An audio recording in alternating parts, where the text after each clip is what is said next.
Ang bagyong Ada ay nananatili sa tropical storm category sa kasalukuyang oras. Kaninang alas 4 ng umaga, ang sentro nito ay huling namataan sa layong 135 kilometers silangan-hilagang silangan ng Birak, Catanduanes. Sa ngayon, kapansin-pansin ang unti-unting paghina ng bagyo. Taglay nito ang lakas ng hanging umaabot hanggang 75 kilometers bawat oras, at may mga bugso na maaaring umabot sa 90 kilometers kada oras. Mabagal ang pagkilos ng bagyo habang ito ay patuloy na gumagalaw patungong east-northeast.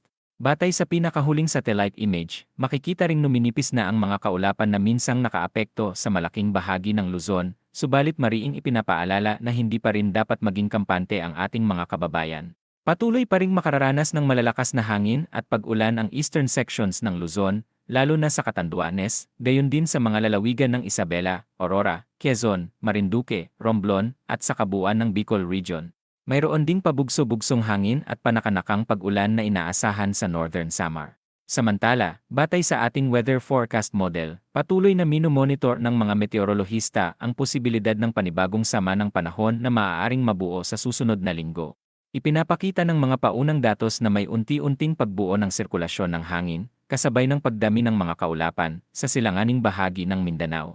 Bagamat wala pang kumpirmadong sistema sa kasalukuyan, ang ganitong mga senyales sa atmospheric pattern ay indikasyon na maaaring magkaroon ng low pressure area na posibleng lumakas kung magiging paborable ang kondisyon ng panahon.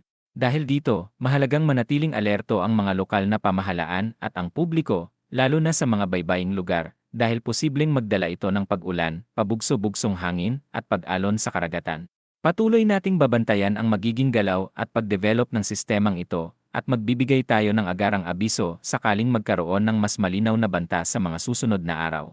Samantala, para naman sa Metro Manila at sa malaking bahagi ng bansa, inaasahan ang generally fair weather conditions, maliban sa mga panandaliang pag-ulan at thunderstorms tuwing hapon. Sa Cordillera at Cagayan Valley, mananatili ang maulap na kalangitan na may kasamang ambon dulot ng amihan. Ayon sa forecast track, magpapatuloy ang pagkilos ni Bagyong Ada pa northeast sa mga susunod na araw habang ito ay unti-unti pang humihina.